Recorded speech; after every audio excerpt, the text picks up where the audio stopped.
ለምን እፈራለሁ?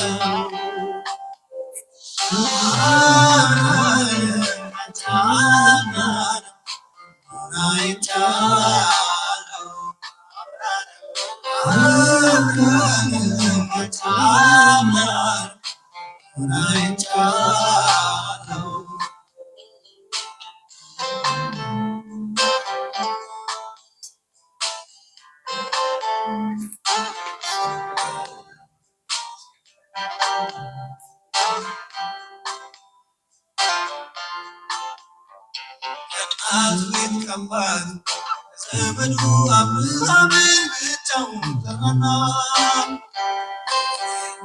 ማሳይ አገሬን ባዘዘውና አልኪዳን ገባለ ይባርከው ለዘሩ ምድር የሚያወርሰው እንደተናገር ቤቱስ ባባት አደርገው እግዚአብሔር ያለ እንዴት እፈራለሁ?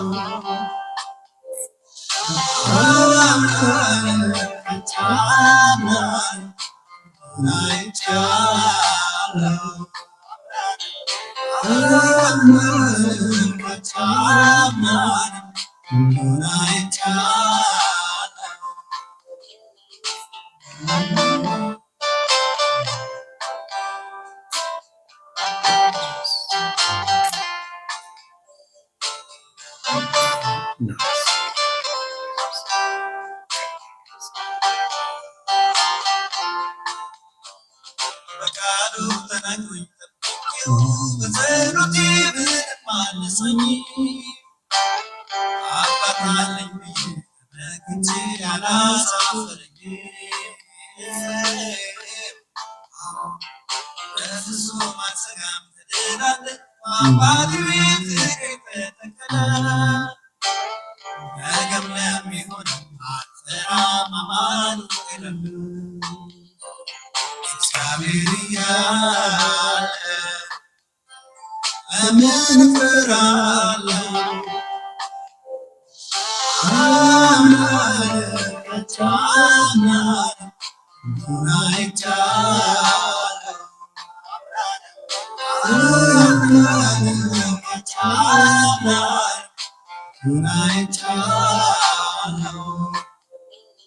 እግዚአብሔር ያለ እንዴት እፈራለሁ?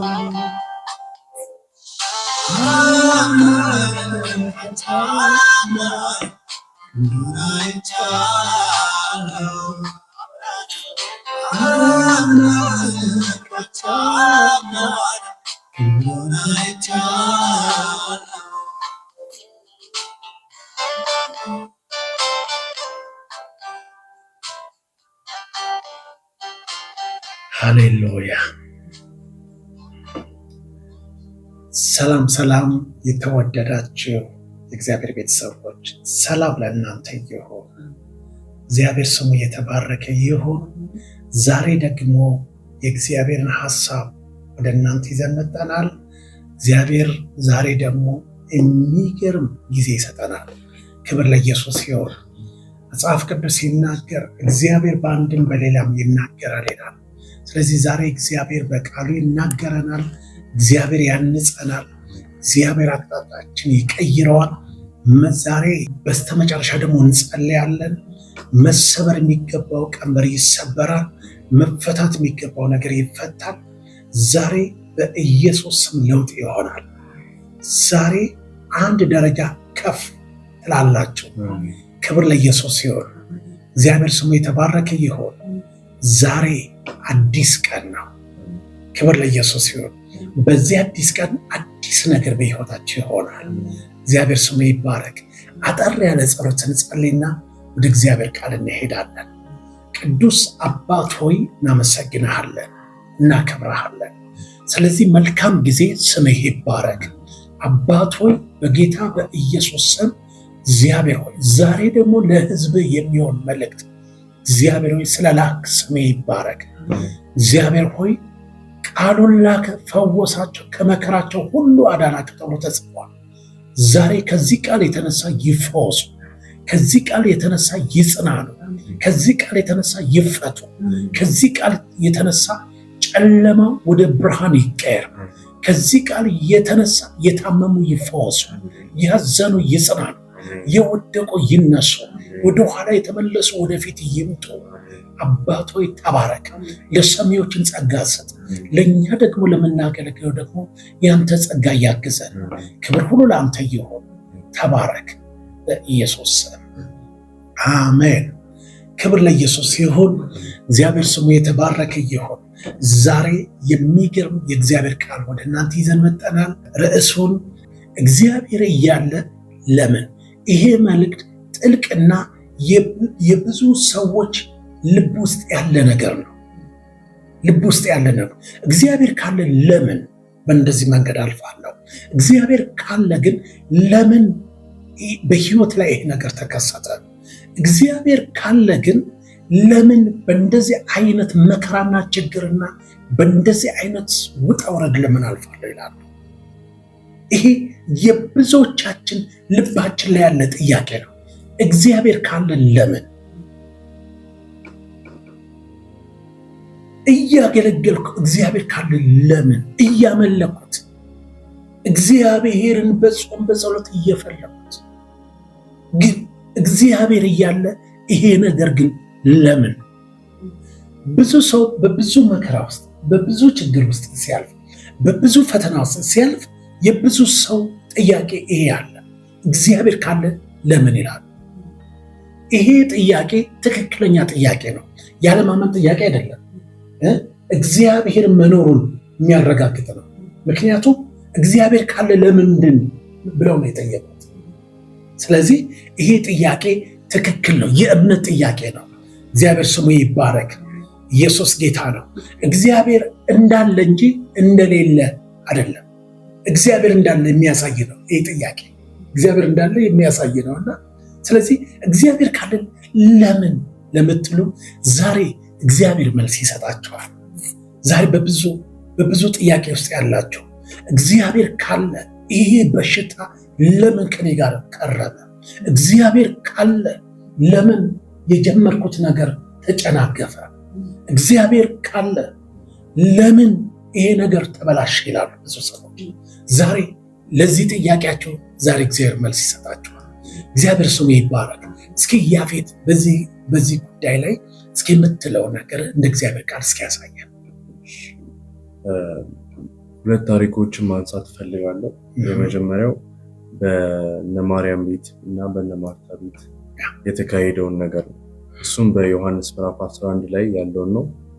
እናም ከቁጥር 1 እስከ 3 ላይ የምናየው አልዓዛር ታሞ እንደነበር እና መልእክት ላኩለት ለኢየሱስ። በሌላ ከተማ ውስጥ ስለነበር መልእክት ላኩለት፣ የምትወደው ወንድማችን አልዓዛር ታሟል ብሎ ላኩለት። ኢየሱስም ይህንን ሰማና አልደነገጠም። ምንድን ያለው ግን ምን አላቸው? ይህ ሕመም የእግዚአብሔር ልጅ በእርሱ ይከብር ዘንድ ለእግዚአብሔር ክብር ነው እንጂ ለሞት የሚያደርስ አይደለም ማለት። እነሱ እኮ በጣም ታሟል እርጀንት ብለው ነው የላኩለት። ነገር ግን እሱ ምን አለ? ይሄ የክብር መገለጫ ነው እና ወደታች ደግሞ ከወረደም በኋላ ሞተ ይላል። ከዚ በኋላ ያንን መርዶ ደግሞ ድጋሚ ላኩለት፣ ሞቷል ብለው ደግሞ ላኩለት። ቢያንስ እንኳን የማስታገሻውን ባደርስ ቀብሩን እንኳን ድረስ ደርሰ በቃ ና ዝም ብለህ አሉት። ግን ኢየሱስ ምን አለ? መጣና ለማርታን አገኘ። ከዛ ካገኛት በኋላ ልክ እዚህ ሆነ ቢሆን ኖሮ አንተኛ ጋር ሆነ ቢሆን ኖሮ ይህ ሁሉ ባልደረሰ ነበር አለ። እርሱ ግን ምን አላት? ወንድምሽ ይነሳል አላት። እርሷም አዎ በመጨረሻ ዘመን ይነሳል አለ። ነገር ግን ኢየሱስ እንደዚህ አለ፣ ትንሣኤና ሕይወት እኔ ነኝ አላት። ሞት ከሌለ ትንሣኤ የለም፣ ሞት ከሌለ ሕይወት የለም። ትንሣኤና ሕይወት እኔ ነኝ ሲላት እያሳያት ነው። እኔ ነኝ ፉል ኤክስፕሬሽን ኦፍ the life and the resurrection ይላል። እናም ለምንድን ነው ኢየሱስ የዘገየው ስንል የነገሮች መዘግየት የእግዚአብሔር ክብር መገለጫ፣ ያን ነገሮች ሲያዙብን የጌታ ክብር እየመጣ ነው ማለት ነው። ለምን ኢየሱስ ባይዘገይ ኖሮ ከዛ እንደታመመ ቢፈውሰው ሁሉም ሲታመሙ ፈውሳቸዋል። ነገር ግን የሞተውን ሲያስነሳ አልዓዛርን ያስነሳ። ልክ እንደዛ ሁሉ የእግዚአብሔር መዘግየት የታምራትና የክብሩ ሊታይ እንደሆነ ማረጋገጫችን። እሱ ሲዘገይብን፣ እሱ ሌት ሲሆንብን የሆነ ደክሞት ወይ ስራ በዝቶበት አይደለም፣ ነገር ግን ለራሱ መንገድን እያሰፋ ልክ እስራኤላውያንን ሊያድናቸው ሲሞክር የመጀመሪያው ልክ ፈርዖን ሲያስጨንቃቸው የመጀመሪያው ቀን ላይ አልመጣም። ለምን? ክብሩን ለማሳየት፣ እርሱ ብቻ አምላክ እንደሆነ ለማሳየት፣ እርሱ ብቻ ጌታ እንደሆነ ለማሳየት እና እግዚአብሔር ሲዘገይ እግዚአብሔር የነገረን የተስፋ ቃል ለመፈጸም እየዘገየ ሲመጣ እኛ የምናስበው በቃ እየተወው እንደሆነ ወይም ደግሞ በቃ እየረሳው እንደሆነ፣ ነገር ግን እየረሳው ሳይሆን ለራሱ እያመቻቸው ክብሩን ብቻውን የሚያሳይበት ራሱን ብቻ የሚያሳይበት። ለምን? ትንሣኤና ሕይወት እኔ ነኝ አላት። የሞተ ነገር ከሌለ ትንሣኤ ሊኖር አይችልም። የሞተ ነገር ከሌለ ሕይወት የሚባል ነገር ሊኖር አይችልም። ስለዚህ ነው እግዚአብሔር ነገሮቻችንን የሚያዘገየው ማለት ነው። ሌላው ደግሞ በአባታችን አብርሃም በዘፍጥረት ምዕራፍ 15 ላይ ያለውን ቃል እናነባለን። እንዲህ ይላል ከቁጥር 2 ጀምሮ አብርሃምም ጌታ እግዚአብሔር ሆይ ያለ ልጅ የቀረው ስለሆንኩ የቤቴ ወራሽ የደማስቆ ሰው ኤሊዘር ነው። ታዲያ ምን ትሰጠኛለህ አለው። አንተ ልጅ ስላልሰጠኝ ከቤቴ አገልጋይ አንዱ ወራሽ መሆኑ አይቀርም። ኮምፕሌን ማቅረብ ጀመረ። ዘገየህ፣ በቃ ጊዜው አለፈ፣ ምንም ልታረጋችልም አለው እግዚአብሔር። ነገር ግን እግዚአብሔር ምን አለው? ቁጥር 4 ላይ በዚህ ጊዜ የእግዚአብሔር ቃል እንዲህ ሲል መጣለት፣ ይህ ሰው ወራሽ አይሆንም፣ ነገር ግን ከአብራክ የሚከፈለው ልጅ ወራሽ ይሆናል። ወደ ውጭ አውጥቶ ቀና ብለህ ወደ ሰማይ ተመልከት አለው። እስኪ መቁጠር ከቻልክ ከዋክብቱን ቁጠራቸው፣ ዘርም እንደዚህ ይበዛል አለ። በኤሊዘር ስታክ አላደረገው። በመዘግየቱ ዘገየ ብሎ ባቀረበው ነገር ላይ በዛ ላይ ዘግይቻለሁ አለ። ነገር ግን ውጣ አለው። ከዛ ቦታ ተለይተ ውጣ፣ ከዛ ከያዘ ነገር ውጣና ተመልከት አለ ሰማይ። እንደዚህ ነው ማድረግ ያለብን።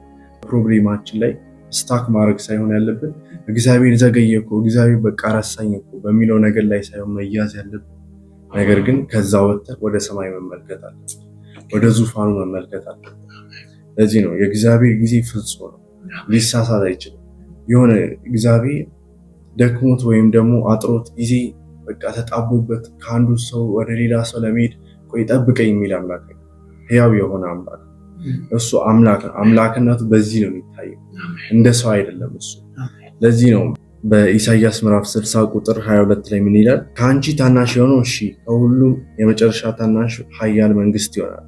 እኔ እግዚአብሔር ነኝ፣ ጊዜውም ሲደርስ ይህንን በፍጥነት አደርጋለሁ ይላል። ይህን ሲመጣ ዝም ብዬ አደርገዋለሁ አይደለም፣ በፍጥነት አደርገዋለሁ። በፍጥነት ነው ያለው። የሆነ ቀስ ብዬ ተረጋግቼ የለም፣ ነገር ግን በሚያስቸኩል ነገር አድርገዋለሁ።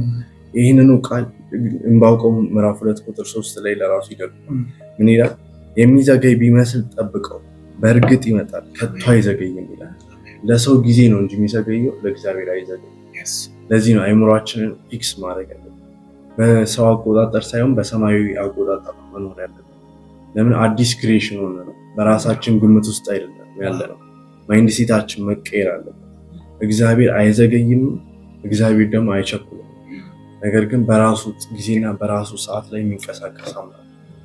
ለዚህ ነው እግዚአብሔርን ልንገድበው ማንችል፣ ልንይዘው ማንችል። በቃ ጌታ የረሳኝ እኮ ብለን በቃ እግዚአብሔር ይህን እያለ ታዲያ ምንድን ነው ለማለት ማንችለው? ለዚህ ነው። ለምን? ሕያው ስለሆነ ነው። ትንሣኤና ሕይወት እሱ ስለሆነ። እግዚአብሔር ካለ ለምን አሁን ያፌት ያቀረበው መልእክት እግዚአብሔር ካለ እግዚአብሔር ለምን ዘገየ? እግዚአብሔር ካለ እግዚአብሔር ለምን አልፈጠነም ለሚለው ነገር አንደኛው የሰዎች ጥያቄ ይሄ ነው። እግዚአብሔር ካለ ለምን አልፈጠነም?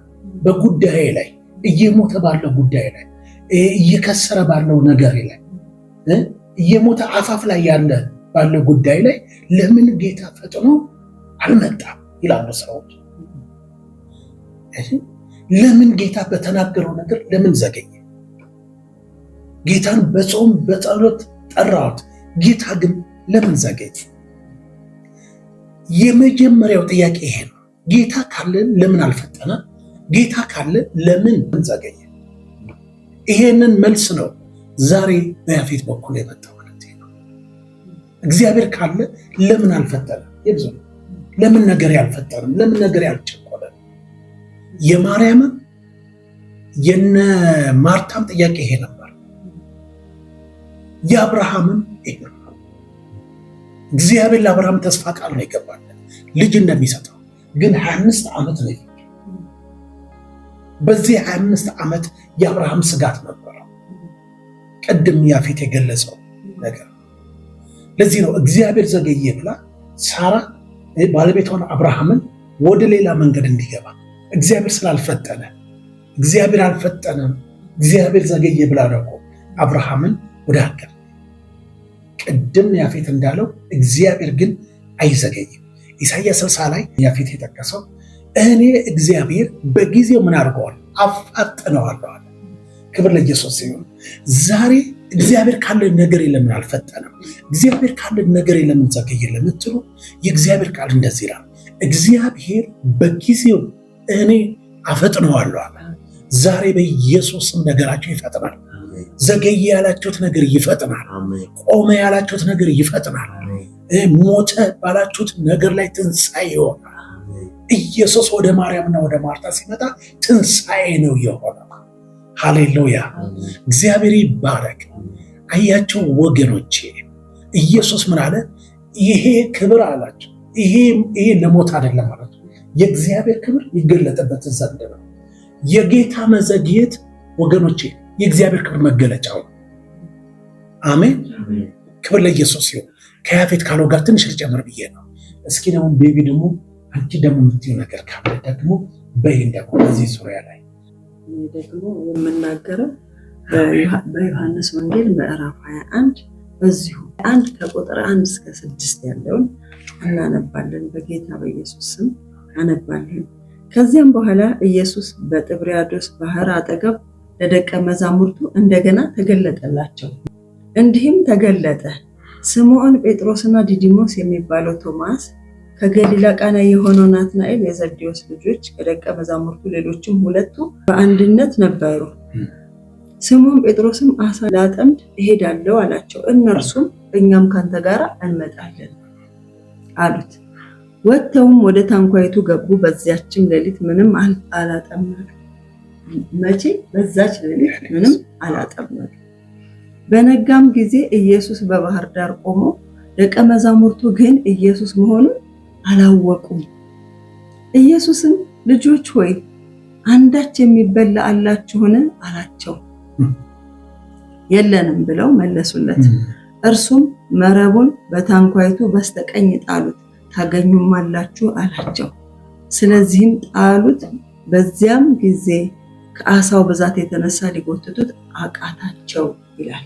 ከቁጥር 1 እስከ 6 ነው ያነበብኩት እና ይህንን ቃል ስንመለከተው ጌታ ኢየሱስ ከትንሣኤ በኋላ ከተነሳ በኋላ ነው ያገኛቸውና ምንድነው ያደረጉት? አሳ ለማጥመድ ነው የሄዱት። ግን ያላቸውን አቅም ያው የሚጠመደው አሳ በሌሊት ስለሆነ አሳ የሚገኘው በሌሊት ስለሆነ ሌሊቱን በሙሉ ሲለፉ ሲደክሙ ያላቸውን አቅም ያላቸውን ችሎታ እዛ ሌሊቱን በሙሉ ሲያሳልፉ አደሩ። ነገር ግን ምን ሆነ? አሳ አላገኙ።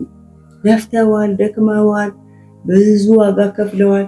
ግን ሌሊቱን በሙሉ ሲለፉ አንድም አሳ አላገኙ እና ከዚህ አንዱ የምንማረው ምንድነው? ብዙዎቻችን ባለን ነገር በችሎታችን በእውቀታችን በስራችን ብዙ እንተጋለን፣ ብዙ እንለፋለን፣ ብዙ እንጥራለን። ልክ እነ ጴጥሮስ ሌሊቱን በሙሉ ሲለፉ እንዳደሩት ብዙ እንለፋለን፣ ብዙ እንጥራለን። ግን በእጃችን ላይ የሚገባ መረቡ ባዶ ነበር እና በእጃችን ላይ የሚገባ ነገር የለም። ጌታ ሆይ እለፋለሁ፣ ጌታ ሆይ ደክማለሁ፣ ጌታ ሆይ ብዙ ነገር አደርጋለሁ፣ ግን ምንም ነገር የለም። ምንም አይነት ነገር የለም። ልፋቴ ድካሜ ዜሮ ነው። ስለዚህ እግዚአብሔር እውነት አንተ ከኔ ጋር ካለ፣ እውነት እግዚአብሔር ከኔ ጋር ካለ ለምን ይሄ አልሆነ? ለምን ቢዝነስ ኪሳራ ውስጥ ገባ? ለምን ትዳሬ እንደዚህ ሆነ? ለምን የለፋውበት ስራ ውጤት አጣ? የምንል ብዙ ሰዎች አሉ በምድር ላይ ስለሆነ ያለ ነው እና ይሄ የህይወት አንዱ ክፍል ነው ሌሊት። አንዱ የሌሊት ክፍል ሌሊት ማለት ምንድነው? የጭንቀት የመከራ ሌሊት ነው አንዱ የምናየው እዚህ ጋር። ነገር ግን እንደዛ ሲሆኑ እንደዛ ሲጨነቁ እንደዛ ሲታወቁ ኢየሱስ ዝም አላላቸው፣ ተገኘ በመካከላቸው መጣ። ለፉ፣ ደከሙ፣ ዋጋ ከፈሉ፣ ምንም ነገር የለም። ስለዚህ መረባቸውን እያጣጠቡ እያለ በቃ ተስፋ ቆርጠው ለምን እግዚአብሔር ሆይ ለምን ይሄ ነገር ሆነብኝ ብለው ባሉበት በዛ ሞመንት ጌታ ኢየሱስ መጣ። ጌታ ኢየሱስ መምጣት ብቻ አይደለም፣ ድምፁን ላከላቸው። ምን አላቸው? ልጆቹ የሚበላ ነገር አላችሁ ወይ? እስቲ ምንም ነገር የለም ብለው ሲሉ በቃ የሚያጽናና ቃል ይዞ መጣ። ኢየሱስ መጣ ማለት ደግሞ ነገር ተለወጠ ማለት ነው። ኢየሱስ እንኳን መጣ፣ ዛሬም ባዶ ነኝ እንደዚህ ለፍቼ ምንም ነገር አላገኘውም ብለን በምንለው ጉዳይ ላይ ጌታ ኢየሱስ ይመጣል። ጌታ ይመጣል ምን ሊያደርግ? ክብሩ ቅድም እንደሰማነው ቃል ክብሩን ሊገልጥ ለሌላ አይደለም የሚመጣው። ስለዚህ ምን አደረገ? ጌታ ኢየሱስ መጣና መረቡን በስተቀኝ በታንኳዋ በስተቀኝ በኩል ጣሉት አላቸው። ይሄንን ስናይ ከሉቃስ ምዕራፍ 5 ቁጥር 5 ላይ ካለው ጋራ ሊመሳሰልብን ይችላል፣ ግን አይደለም። በስተቀኝ በኩል ጣሉት አላቸው። ያን እዛኛው ላይ ስንመለከት እነ ጴጥሮስ ቶሎ አልታዘዙትም። ምንድነው ያሉት? ሌሊቱን በሙሉ ስደክም አድረናል እኮ ጌታ ሆይ ብዙ ዋጋ ከፍለናል፣ እንዴት በቃ እናውቃለን እኮ አይነት ነገር አለ። እዚህ ጋር ግን ምንም አይነት ኮምፕሌን አላቀረቡ። ጌታ ኢየሱስ መረቡን ጣሉት ብሎ እንዳላቸው ወዲያው መረቡን ጣሉት፣ ታዘዙ። እሺ ብለው ታዘዙ እና የህይወታቸውን ሌሊት ያመለጡበት የእግዚአብሔርን ድምጽ በመታዘዝ። ብዙ ጊዜ ጌታ ይናገረናል፣ ጌታ ድምጹን ያሰማናል፣ በአንድም በሌላም ይናገረናል። የሆነ ነገር አድርግ ሊሆን ይችላል፣ የሆነ ነገር አድርግ ሊሆን ይችላል፣ ግን እንሰማለን እኮ መስማት። ነገር ግን ብዙዎቻችን አንታዘዝም። ዛሬ እግዚአብሔር እያለን ያለው ምንድነው? እነ ጴጥሮስ እንደታዘዙት እኛም እንታዘዘው። ትንሿን ጥቂቷን ነገር ስንታዘዝ ብዙ በረከት እናገኛለን። እነ ጴጥሮስ ጥቂቱን ነገር እሺ ብለው አይ ደክመናል እኮ ጌታ ሆይ እንደዛኛው አልደከሙም። እሺ ብለው መረባቸውን ሲጥሉ ምን ሆነ? የሚገርም የእግዚአብሔር ታምራት ተገለጠና እግዚአብሔር ይረዳናል፣ እግዚአብሔር ይረዳችኋል። ለምን በምትሉት ጥያቄ፣ ለምን በምትሉት ጉዳያችሁ ላይ ጌታ ኢየሱስ ራሱ ይመጣል። ምን ሊያደርግ? መፍትሄ ሊያበጅ፣ ነገር ሊለውጥ፣ ታሪክ ሊለውጥ ይመጣል። ግን አንድ ነገር ይፈልጋል፣ እንድንታዘዘው ይፈልጋል። እኔ ከዚህ የተረዳሁት ነው። ስንታዘዘው በጥቂቷ መታዘዝ ብዙ በረከትን እናገኛለን፣ ብዙ ለውጥ እናገኛለንና እግዚአብሔር ይረዳናል። ጌታ ደግሞ ይረዳችኋል። በጌታ በኢየሱስ ስም የመታዘዝ መንፈስ ይግባ በእያንዳንዳችሁ ውስጥ። ወንድሜ እህቴ፣ ይህንን ቃል የምትሰሙ ሁሉ በጌታ በኢየሱስ ስም መታዘዝ ይሁንላችሁ። ጌታ ምንድን ነው ያላችሁ? ቆም ብሎ መስማት፣ ቆም ብሎ ማስተዋል፣ ቆም ብሎ ማዳመጥ፣ ለዛ ለእግዚአብሔር ድምፅ ምላሽ መስጠት እንድትችሉ በኢየሱስ ስም ጸጋ ይብዛላችሁ። አሜን። በጌታ በኢየሱስ ስም አሜን። ክብር ለኢየሱስ ይሁን። አሁን ቤቢ የተናገረችው ክፍል በዮሐንስ ወንጌል ምዕራፍ 21 ላይ ይሄ የሚገርም ክፍል ነው። አሁን ያካፈለች እግዚአብሔር እያለ እለፋለሁ፣ እደክማለሁ፣ ግን ውጤት የለም።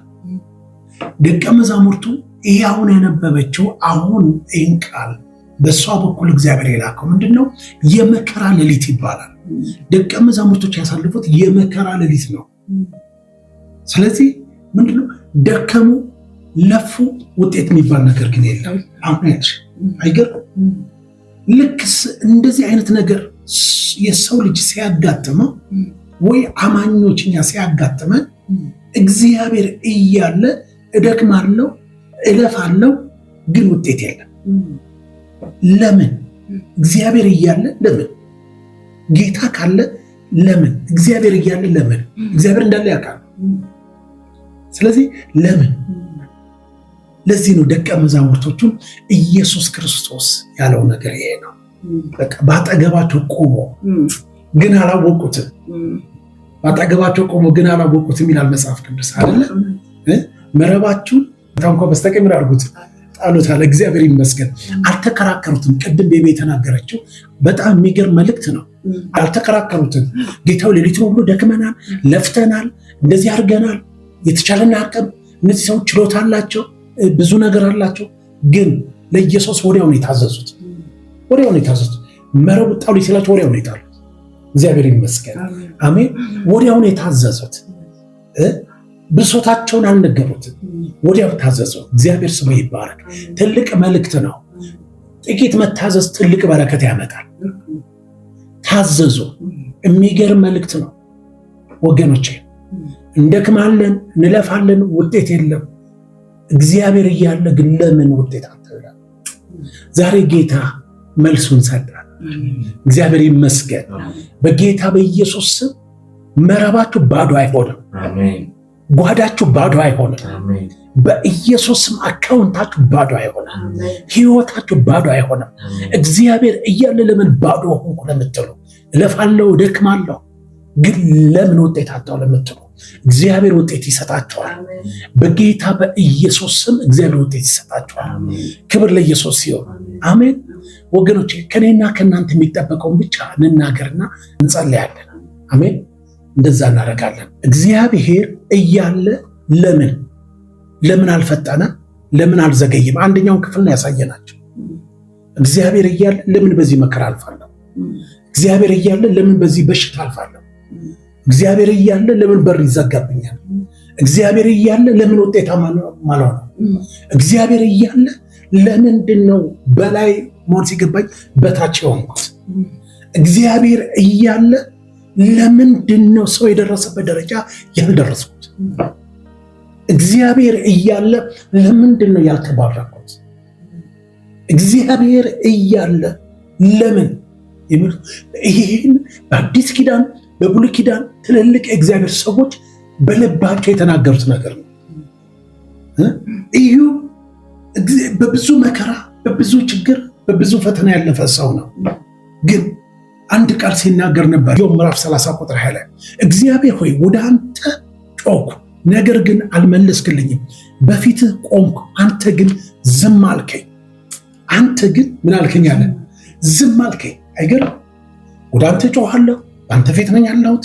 አሁን ኢዮብ እንግዲህ መከራው አለ፣ ጥርጥር አለ፣ እንደገና ደግሞ እግዚአብሔር ዝም አለ።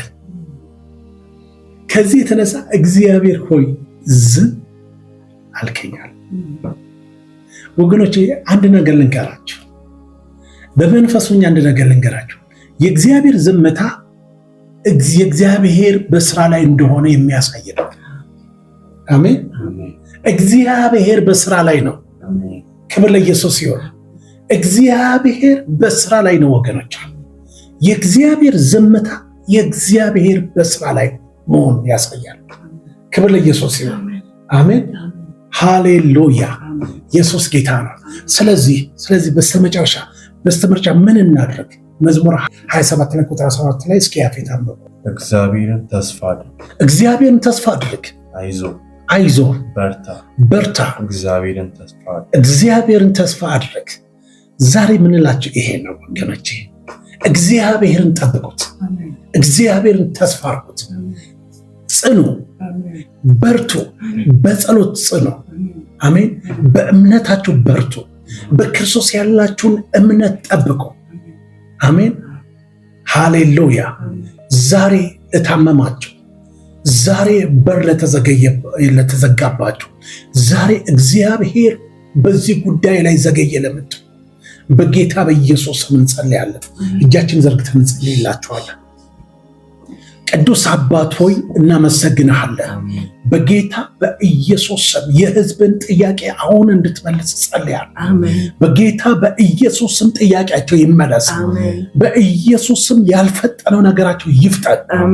በኢየሱስ ስም የተናገርካቸው ቃል በኢየሱስ ስም ዓመት፣ 3 ዓመት፣ 5 ዓመት፣ 10 ዓመት፣ 15 ዓመት ያስቆጠረ በኢየሱስም ዛሬ ይፍጠን። አሁን በኢየሱስም ወደ ህይወታቸው ይፍጠን። የተናገርካቸው ነገር ይፍጠን። በኢየሱስም የተናገርካቸው ነገር ይፍጠን። እኔ እግዚአብሔር በጊዜው አፈጥነዋለሁ እንዳልክ በኢየሱስም ነገራቸው እንዲፈጠን ጸልያለሁ። ጌታ ሆይ ለታመሙት እንጸልያለን። እግዚአብሔር ሆይ በብዙ በሽታ ውስጥ ላለው እግዚአብሔር ካለ ለምን በዚህ በሽታ ለብዙ ዘመን ቆየው? እግዚአብሔር ካለ ለምን በዚህ በሽታ ዓመታትን አስቆጠርኩ? እግዚአብሔር ካለ ለምን ለሚሉ በኢየሱስም ፈውስ የልጆች እንጀራ ነው። በጌታ በኢየሱስም አሁን የተፈወሱ ይሁኑ። በኢየሱስም የበሽታን ቀንበር ሰብራለሁ። ይሄ በሽታ ከላያቸው ላይ እንዲሄድ ጸልያለሁ። ስም የተሰጠው በሽታ በጌታ በኢየሱስ ስም ይነሳ። በኢየሱስ ስም ይነሳ። እብጠት ሁሉ የሟሸሸ ይሁን በኢየሱስ ስም። ይሄ በሽታ ከዚህ በኋላ እንዳይመለስ ጸልያለሁ። እንዳትመለስ ውጣ አለው ጌታ ኢየሱስ። ዛሬ እየተመለሰ ያለ በሽታ ዓመታትን ዘመናትን እያስቆጠረ የሚመለስ በሽታ፣ የስኳር በሽታ፣ የደም ግፊት ከዘር ማንዘር የሚመጣ በኢየሱስ ስም ላይመለስ ከህይወታቸው ላይ ተነቀለ ይሆን። ፍጹም ፈውስ ወደ እነሱ ይምጣ። ጤንነታቸው ይመለስ። ጤንነታቸው ይመለስ። ጤንነታቸው እንዲመለስ ጸልያለሁ። እግዚአብሔር ሆይ ሌሊቱን ሁሉ ለፍተው መረባቸው ባዶ እንደሆነ በስተመጨረሻ ግን አንተን በመታዘዝ አንተን በመስማት ግን እግዚአብሔር ሆይ መረባቸው በአሳ እንደሞላ እኔ ጸልያለሁ። ከባዶነት ወደ ሙላት ይቀየር። ህይወታቸው ከባዶነት ወደ ሙላት ይቀየር። በኢየሱስ ስም ህይወታቸው ከባዶነት ወደ ሙላት ይቀየር። ጓዳቸው ይሙላ። ጓዳቸው ሙሉ ይሁን። በኢየሱስ ስም አካውንታቸው ሙሉ ይሁን። ህይወታቸው ሙሉ እንዲሆን ጸልያለሁ። የድካማቸውን ፍሬ እንዲያጭዱ ጸልያለሁ። በኢየሱስ ስም እንደዚህ እንዲሆን ጸልያለሁ። እግዚአብሔር ሆይ አሁን ላዘነች ነፍስ ጸልያለሁ። በኢየሱስ በብዙ ምክንያት በሐዘን ውስጥ ለተመቱ ጸልያለሁ። በለቅሶ ፈንታ የደስታን ዘይት፣ በሐዘን መንፈስ ፈንታ የምስጋና መጎናጸፊያ ሰጣቸዋለሁ ተብሎ እንደተጻፈ የምስጋና መጎናጸፊያ በእነሱ ውስጥ ላይ እንዲቀመጥ ጸልያለሁ። የደስታ መንፈስ ይግባባቸው፣ በኢየሱስ ስም ይግባባቸው። አባት ሆይ በኢየሱስ ስም መንፈሳዊ ጉልበት ያጠራቸው፣ መጸለይ እየፈለጉ መጸለይ ያቃታቸው፣ ማንበብ እየፈለጉ ማንበብ እያቃታቸው፣ ማገልገል እየፈለጉ አቅም ያጡ አሁን አቅም ይሰጣቸው። የመንፈስ ኃይል ወደ እነሱ ይምጣ። በኢየሱስ ስም ጸጋ እንዲለቀቅላቸው ጸልያለሁ።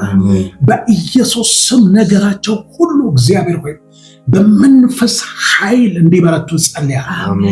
አባት ሆይ በጌታ በኢየሱስ ስም መለኮታዊ ፍጥነት እንዲሆን ጸልያለሁ። ዛሬ እንጸልይላቸዋለን። መለኮታዊ ፍጥነት ይሆንላቸው። በጌታ በኢየሱስ ስም መፍጠን እንዲሆን ጸልያለሁ።